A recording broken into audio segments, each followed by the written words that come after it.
Bonjour, je m'appelle Maxime Maury, je suis étudiant en 3e année de médecine et je vais vous présenter dans cette seconde partie la PASS et la LAS.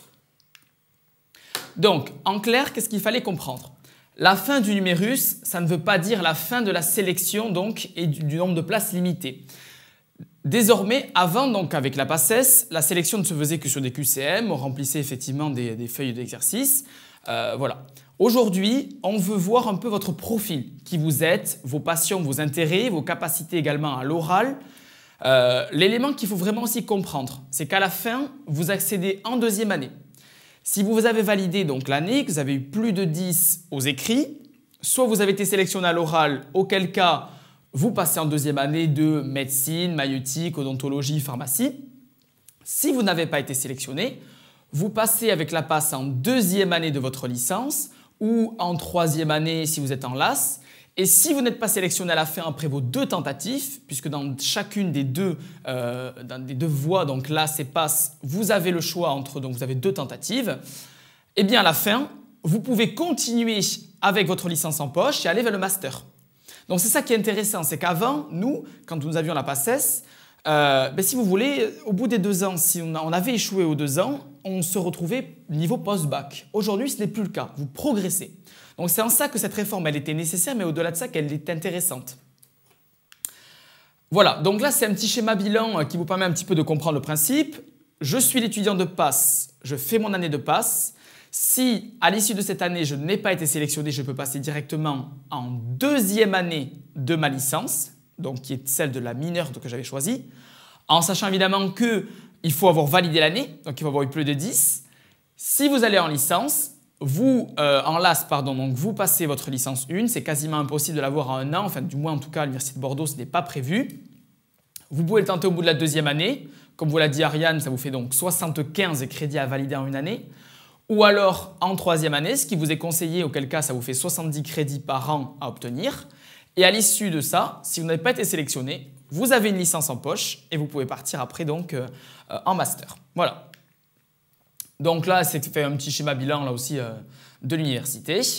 Comment appréhender cette PASS et cette LAS? Alors, je sais qu'en terminale, on est un petit peu stressé, on a envie de s'avancer sur le programme, on a envie de commencer à regarder les cours. On vous le déconseille. Alors, premier élément, pour les étudiants qui sont en première, qui regardent cette vidéo, quelle option choisir? Je sais qu'en terminale, avec la réforme du bac, on doit choisir effectivement parmi les 3 grandes matières scientifiques. On vous conseille plutôt d'abandonner les mathématiques. Ça veut dire de garder physique, chimie et SVT. Pourquoi? Parce qu'en PASS, et de façon générale, je dirais même dans vos études de santé, les physique-chimie et la SVT seront très approfondis. Donc, il faut avoir dans votre bagage de solides connaissances dans ces matières. Les mathématiques sont importantes, mais sont moins approfondies qu'au lycée. Donc, je pense qu'un niveau de première est suffisant pour suivre ces années-là. Évidemment, vous n'êtes pas là pour vous stresser. Si vous avez choisi mathématiques comme option, que vous avez abandonné la physique-chimie ou la SVT, ce n'est pas grave.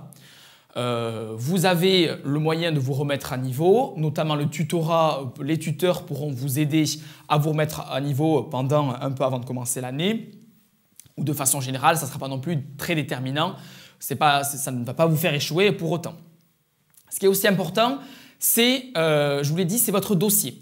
La PASS et la LAS sont à place limitée sur Parcoursup. Ça veut dire qu'il faut avoir de bons résultats scolaires au niveau du lycée, de bonnes appréciations. Donc là où je veux vraiment insister, c'est que votre priorité, c'est votre bac. Cette année, objectif bac. Ayez votre bac dans de bonnes conditions, ayez de solides connaissances dans les matières du lycée. Et après, en temps voulu, vous passerez dans le supérieur et en PASS et en LAS, vous apprendrez de nouvelles choses. Inutile de partir sur des préparations payantes à ces années-là. Ça serait mettre la charrue avant les bœufs. Voilà. Donc, élément aussi très important, l'Université de Bordeaux propose de suivre la PASS et une certaine LAS dans les campus délocalisés. Ces campus délocalisés, il y en a 4 pour la région Nouvelle-Aquitaine, Dax, Agen, Pau et Périgueux. D'accord, une dans chaque département limitrophe à la Gironde. Donc c'est très intéressant. Si vous voulez, alors je vais plutôt m'accentuer sur les PASS. Si vous voulez, c'est exactement la même formation qu'à Bordeaux, sauf qu'elle se fait, si vous voulez, à distance. Donc, en gros, vous avez des amphithéâtres dans lesquels est projetés les cours de Bordeaux. Vous avez également les enseignements dirigés qui se font dans des salles immersives, ça veut dire des salles un peu comme un Skype, un très très bon Skype, avec des caméras, des micros, qui vous permettent de communiquer avec l'enseignant, d'échanger. Dans tous les cas, tout est enregistré à Bordeaux et tout est diffusé dans des délocalisations. Franchement, c'est super. C'est vraiment super. Il faut dire aussi les choses comme elles sont. Le niveau, les logements sont très chers à Bordeaux. La vie est relativement chère à Bordeaux. Et elle est beaucoup moins chère dans ces campus délocalisés. Donc, c'est un vrai calcul à faire, surtout quand vous êtes de ces villes-là, donc de Pau, de Périgueux, d'Axe-Agen. C'est très intéressant. Vous pouvez rester chez papa, maman, suivre donc votre année de passe ou de LAS de là-bas. C'est très intéressant. Alors, pour les LAS, ce n'est pas tous les LAS qui sont proposés. Donc ça demande à se renseigner. J'insiste aussi sur un élément très important, c'est le tutorat. Le tutorat est également accessible depuis ces campus délocalisés, avec exactement la même formation. L'école, les ED, les enseignements se font à distance. Il y a même certains enseignements qui se font en présentiel, notamment à Dax, puisque de nombreux tuteurs sont tout simplement des étudiants de kiné. Comme il y a une école de kiné à Dax, il y a possibilité d'avoir les enseignements donc, en présentiel de tutorat à Dax. Voilà. Enfin bref, c'est très intéressant. Renseignez-vous bien sur ces délocalisations. Alors, à quoi ressembleront les enseignements? Grosso modo, pas d'énormes changements avec la PACES. Bon, on ne réinvente pas les sciences médicales, d'accord? La seule différence, c'est que chaque enseignement, chaque UE que je vais présenter maintenant, compte pour coefficient 1. D'accord? Il n'y a plus de coefficient entre ces différentes matières. Le grand changement également, qui est très intéressant, c'est les rattrapages. Désormais, vous avez 2 sessions écrites. Une donc effectivement qui se situe à peu près vers décembre et l'autre en avril. Et ce qui est important, c'est que si vous n'avez pas 10 au premier coup, vous avez, comme dans les autres licences que l'on peut trouver dans l'Université de Bordeaux, des rattrapages. Ces rattrapages sont une seconde chance qui vous permettra de valider votre UE. Pareil, désormais, chaque UE a une épreuve écrite de 30 minutes. D'accord. Alors, le PASS, effectivement, comme vous l'a dit Ariane, est codé en crédits ECTS, 60 crédits ECTS. Donc vous allez devoir avoir au moins plus de 10 sur 20 à ces 60 crédits ECTS. Dans certaines mineures, elles sont intégrées. Certaines mineures, effectivement, donc, ont des ECTS plus ou moins importants. Et il faut savoir que dans les 60 crédits de la PASS est intégré ces 18 crédits de la mineure, ces crédits de la mineure, excusez-moi. Voilà, donc c'est ça qui est intéressant. Donc, alors on va expliquer un petit peu comment ça fonctionne avec un parcours type. Donc, vous voyez ici le parcours type d'un étudiant. Il s'appelle Maxime. Donc, il veut faire effectivement médecine, pharmacie et il prend comme mineur sciences et vie de la Terre. Je vous l'ai dit, votre but à vous, c'est d'arriver à la fin, quand vous allez faire le plan, si vous voulez, de vos études, d'arriver à 60 crédits ECTS. Donc, comme vous voyez effectivement à droite sur ce tableau un peu qu'on a mis en forme de tableau périodique des éléments, vous avez un tronc commun. Ce tronc commun, c'est les matières obligatoires pour tout le monde. Donc, chaque matière code 3 crédits ECTS. Donc, dès que vous prenez un petit carré, il apporte 3 crédits. Donc, vous voyez effectivement sur ce tronc commun, certaines matières apportent des crédits, d'autres n'en apportent pas. Donc, au total, en faisant rien que le tronc commun, vous avez déjà en poche 12 crédits ECTS. Ensuite, je vous ai dit, Maxime veut faire médecine et pharmacie. Donc, vous voyez, il y a différentes colonnes. La colonne médecine avec les UE qu'on attend pour médecine et la colonne pharmacie avec les UE qu'on attend pour pharmacie. Donc, vous comptez les UE effectivement correspondantes. Chaque petit carré apporte 3 crédits. Donc, au total, vous voyez que médecine apporte donc 21 crédits, rien qu'avec les matières médecine. Donc, c'est l'UE 7, 8, 9, 10, 11, 12, 13. Pour pharmacie, vous voyez qu'on attend la 7, la 8 et la 9. Et on attend après la 14, la 15 et la 16. Donc, vous voyez que la 7, 8, 9, on l'a déjà validée pour médecine. On l'avait déjà sélectionnée. Donc, il suffit de rajouter encore la 15, 16, la 14, 15, 16 ainsi que la 20. Donc, ça fait 4 UE supplémentaires, donc 12 crédits supplémentaires. La mineure biologie qu'il a pris, donc sciences et vie, fait 6 crédits. Il suffit après de prendre des carrés au choix, c'est un petit peu à la carte. il en prend donc 3 pour compléter, pour avoir 9 crédits supplémentaires. Et à la fin, quand vous faites le total tronc commun, UE qui concerne le concours médecine, UE qui considère le concours pharmacie, UE qui considère la mineure biologie et les UE au choix qu'il a pris pour compléter, il arrive à 60 crédits ECTS. Donc ce qu'il faut comprendre, c'est que c'est bien à la carte, mais en fonction des UE que vous sélectionnez, vous avez accès à certains concours. Donc là, il y a une petite stratégie adaptée.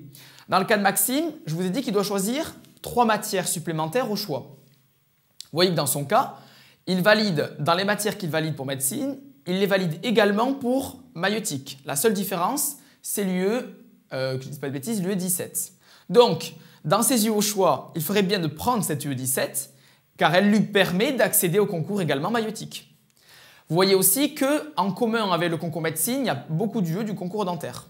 La seule différence, c'est les UE 18 et 19. Comme il doit en prendre 3, il pourrait prendre cette 18 et cette 19.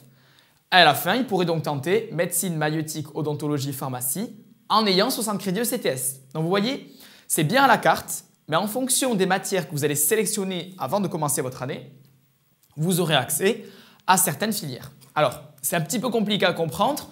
Je vous ai mis un second exemple pour un peu voir comment ça fonctionne. Donc là, c'est une étudiante qui s'appelle Ariane. Ariane voudrait devenir kiné et elle a pris comme mineure STAPS. Donc je rappelle que la mineure STAPS est une mineure qui vous coupe des concours MMOP. Lorsque vous prenez la mineure STAPS, vous n'avez accès qu'aux concours de réadaptation, ça veut dire ergothérapie, psychomote, massokinésithérapie et j'en oublie un, j'oublie pédicurie, podologie. Voilà. Donc, vous voyez les matières du tronc commun, toujours ces 12 crédits obligatoires. Ensuite, vous avez les matières qui correspondent à massokinésithérapie. Vous les voyez effectivement, c'est la colonne en violet totalement à droite. Vous avez également sa mineure STAPS qui lui ramène 18 crédits. Et à la fin, là aussi, elle doit choisir, Ariane, 3 UE à côté qui lui permettront de les compléter et d'arriver à 60. Là aussi, il y a un calcul à faire. Vous voyez qu'effectivement, si elle se rajoute une UE qui concerne le concours ici, c'est le concours psychomote, eh bien, elle peut accéder à ce concours également psychomote. Vous voyez également que les matières kiné sont en commun avec les matières ergothérapie, pédicurie, podologie. Donc, Ariane, en complétant son cursus, pourrait arriver à tenter les 4 concours de réadaptation. Vous voyez, donc, c'est vraiment une stratégie à adopter. Alors, pour ceux qui n'auraient pas très bien compris, surtout si vous êtes étudiant de terminale, c'est peut-être un petit peu tôt pour vous pencher surtout sur toutes ces matières effectivement que vous allez devoir choisir. Mais je vous propose de télécharger une application, c'est Pass Université de Bordeaux. Alors, cette application est vraiment géniale. Elle a été mise en place par le Collège Santé de l'Université de Bordeaux. En fait, cette application donc, est très ludique. Vous sélectionnez votre mineur, vous sélectionnez les filières que vous voulez tenter et l'ordi vous dit si vous arrivez ou pas à 60 crédits ECTS et vous permet même de pouvoir télécharger le parcours que vous aurez choisi. Donc, je vous conseille plus de télécharger cette excellente application. Voilà, alors maintenant, on va passer sur un petit moment un peu long. En fait, on va présenter toutes les matières de la PASS, d'accord? Donc, la première, c'est l'UE 1, c'est l'anglais. Donc, cette matière apporte 3 crédits, comme je vous l'ai dit. Ne vous attendez pas à de l'anglais complexe. On ne vous demandera pas de faire des dissertations extrêmement longues avec un anglais shakespearien. C'est vraiment un anglais très scientifique, d'accord? On vous demande tout simplement de maîtriser le vocabulaire nécessaire effectivement donc, à la présentation du corps en anglais, mais aussi de pouvoir comprendre un texte scientifique. Vous savez qu'en médecine, en pharmacie, en dentaire, dans toutes ces filières médicales, tout est en anglais souvent. Donc, d'où l'intérêt effectivement de pouvoir maîtriser le vocabulaire scientifique. Ensuite, l'UE 2 qui est le lieu de découverte des métiers de la santé. Donc, c'est une UE qui n'apporte pas de crédit, c'est vraiment une UE d'orientation. C'est important de la suivre, elle est disponible en ligne. C'est important de pouvoir la suivre puisqu'en fait, vous allez pouvoir de cette façon découvrir des métiers à laquelle vous n'avez pas forcément pensé. C'est vrai que souvent les gens qui se présentent en PASS veulent faire médecine, mais comme vous l'avez vu avant, il y a d'autres filières effectivement qui sont accessibles. Ces filières sont souvent un peu méconnues et très intéressantes, donc c'est un moyen, cette UE, de vous présenter un peu tout ça. L'UE 3 est une préparation aux oraux. Comme vous l'avez compris, Les oraux sont importants cette année, même très importants. Il était donc nécessaire de vous faire une UE de préparation aux oraux qui vous tout simplement vous présentera comment réussir un bon oral. Voilà le principe. Ce n'est pas évidemment, ça n'apporte pas de crédit non plus, c'est vous qui la suivez pour vous aider. Alors, l'UE4, c'est sciences humaines et sociales, appliquées à la santé évidemment. Alors, très intéressant, on va dire que ça se rapporterait un petit peu, très légèrement, je pense qu'ils vont me gronder s'ils entendent ça, à de la philosophie du lycée. Alors notamment, c'est le cas pour l'anthropologie. Si vous voulez, ça se sépare en 3 parties. Une partie sur la psychologie, qui traite cette année, le thème c'est le stress, d'accord? Donc comprendre effectivement les différents courants du stress, quelle est l'analyse effectivement aujourd'hui en psychologie sur le stress. Une partie sur l'anthropologie. L'anthropologie, donc, c'est une réflexion sur le corps, d'accord? Donc, effectivement, les rapports au corps. Voilà. Ce qui est intéressant également de voir comment on soigne donc, dans notre culture occidentale, mais également comment on soigne d'ailleurs. Effectivement, on a tous une manière de soigner qui est très différente. Et la sociologie, qui est une analyse de la profession médicale. Comment on est passé du guérisseur, on est passé du chaman au médecin, qui aujourd'hui est inclus dans une société, qui a un rôle, où la société a admis que c'était le médecin qui soignait. Tout ça, voilà, c'est ce que vous apprendrez en UE4. Donc c'est une UE très intéressante. Elle fait partie du tronc commun, donc elle est obligatoire. L'UE5, santé publique et statistiques en santé. Alors, elle se sépare donc, comme vous le voyez, en 2 modules. Un module de statistiques en santé qui se rapporte à des mathématiques appliquées à la santé. Alors voilà, ce n'est pas des mathématiques, effectivement, comme vous pouvez le voir au lycée. On ne vous demandera pas de faire des dérivés ni de faire des primitives, etc. C'est plutôt l'application de certaines formules statistiques, d'accord? L'équideux d'indépendance, par exemple, les lois de la loi normale, corrélation-régression, bon, les tests du qui-2. Ça se rapporte à ce qu'on appelle l'épidémiologie. L'épidémiologie, c'est une science effectivement de statistiques que vous pouvez appliquer à la santé. Comment je prends 2 groupes, d'accord? Et ces 2 groupes, je dis, vous voyez que dans un groupe, il y a un groupe qui a eu un traitement et l'autre groupe n'a pas eu de traitement. Vous regardez si dans les 2 groupes, il y a eu l'état de santé de ce groupe s'est amélioré ou pas. Et vous pouvez tirer une conclusion grâce aux statistiques en disant, sur cette probabilité, le traitement a bien marché, donc ce traitement est efficace. Voilà, en ce moment, on est un peu au cœur de ces questions-là, donc c'est une très intéressante. Santé publique, c'est traiter tous les grands fléaux actuels qui sont le sida, la maladie d'Alzheimer, le cancer. Là aussi, on va un peu travailler sur combien de cas dans la population française, pourquoi, comment, qui en priorité. Voilà, c'est de la santé publique. L'UE6, matière très intéressante, c'est de la cytologie. Donc elle est vraiment un petit peu dans la continuité de ce qu'on a pu voir au lycée.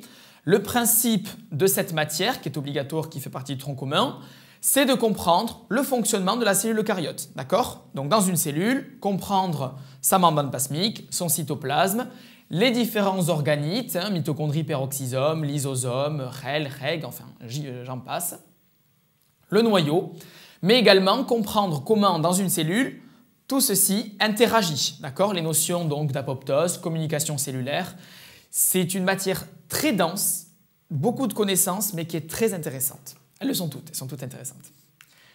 Donc, l'UE7, c'est de la biochimie, biologie moléculaire. Donc là, l'idée, effectivement, c'est de comprendre le métabolisme. Donc, dans le métabolisme, vous verrez le cycle de Krebs, les bêta-oxydations des acides gras, la glycolyse, etc. Mais également de la biochimie. D'accord? La biochimie, si vous voulez, c'est comprendre comment, avec la chimie, je passe à des molécules complexes, qui sont par exemple comprendre comment fonctionne l'ADN, la réplication, la traduction, les mutations qu'on peut trouver dans l'ADN. Voilà donc pour cette UE7. L'UE8, c'est de la physiologie. La physiologie, c'est un peu comprendre comment les différents organes interagissent entre eux.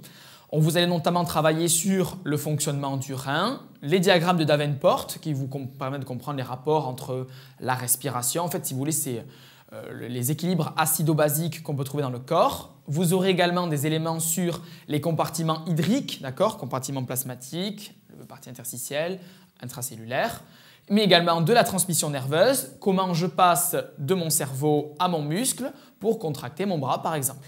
Voilà pour cette UE8 qui là aussi est très intéressante, plein de bonnes choses à apprendre, absolument nécessaires. L'UE9, base physique des méthodes d'exploration. Donc, c'est faire de la physique, grosso modo, appliquée à la santé. Donc là, voilà, c'est pour ça que je vous conseille d'avoir un bon niveau en physique. C'est un petit peu complexe, mais c'est absolument nécessaire de comprendre tout ça. Vous aurez une partie sur les états de la matière, les propriétés colligatives, mais également de l'optique, d'accord, de l'optique, qui vous faciliteront votre compréhension, notamment de l'œil. L'IRM, de la radioactivité, qui est absolument importante, très utile la radioactivité en santé, quand vous faites une scintigraphie, des traitements de certains cancers, etc. L'UE10, c'est de l'anatomie, anatomie générale. L'idée, c'est que l'étudiant de PASS doit apprendre le fonctionnement et on va dire l'organisation globale du corps humain. Donc, on va vous faire une étude système par système. Vous allez voir notamment l'appareil circulatoire, l'appareil digestif, l'appareil cardiaque, l'appareil pulmonaire. Vous verrez évidemment donc tout ce qui est le membre thoracique, le membre pelvien, l'appareil génital, une grosse partie sur stat et cou, le système nerveux. Bon, vous voyez, c'est très complet. C'est une matière qui est très dense, mais qui est absolument nécessaire avant de commencer des études de santé. L'UE11, c'est de l'embryologie organogénèse. Donc là aussi, c'est une matière dont les étudiants de PASS souvent aiment beaucoup. C'est une matière très intéressante. Le principe, c'est comment je passe de ce qu'on appelle la gamétogénèse, qui est en fait la formation des gamètes. Donc au niveau du corps humain, c'est l'ovocyte 2 et le spermatozoïde. Comment je passe de ces gamètes à un embryon jusqu'à la 8e semaine de développement et même un petit peu après, donc on appelle l'organogénèse, la formation des organes. Donc c'est vraiment hyper intéressant de voir ce cheminement en passant par la fécondation et toutes ces semaines de développement. Voilà, c'est une matière très intéressante. Vous avez également une partie sur le placenta, donc une matière très complète. L'UE12, c'est de l'histologie. Alors l'histologie, c'est l'étude des tissus du corps humain. Vous avez vu qu'on va travailler sur l'anatomie, sur la cytologie, qui est l'étude de la cellule, et entre les deux, il y a l'histologie, comprendre comment ces cellules interagissent entre elles, comment ces cellules forment un organe, un tissu, et comment ces organes, ensemble, forment l'anatomie, les appareils, etc. Donc là aussi, c'est une vision générale qu'on va vous demander d'apprendre. Alors, vous allez avoir une partie sur le système nerveux, donc tissu nerveux, tissu musculaire, tissu épithélial, les tissus conjonctifs, voilà, donc plein de choses. Donc vous le voyez, je vous ai mis une petite photo d'une coupe, alors ici c'est une coupe de rein, voilà, du cortex rénal. Donc vous voyez, c'est très joli, ça avait des colorations particulières. Et donc l'histologie, c'est ça, analyser une coupe en microscopie optique électronique et pouvoir dire s'il y a une pathologie ou pas, et effectivement analyser le fonctionnement global. L'UE13, méthode d'étude du vivant appliquée à la santé. Alors là aussi, si vous voulez, ça va être un peu dans la continuité de ce qu'on avait vu en UE9. Il y a une partie sur la radiobiologie, comprendre comment les rayonnements ionisants interagissent avec votre corps, comment ils peuvent être destructeurs, mais comment ils peuvent aussi être nécessaires en santé. La circulation des fluides, donc effectivement tout le fonctionnement, la physiologie circulatoire. Également une bonne partie sur l'ECG qui est très intéressante. Voilà, donc très importante à comprendre. L'UE14, qui est une partie sur atomes et molécules, qui est dans la continuité vraiment de ce que vous voyez en chimie au lycée. D'accord? Donc c'est approfondi.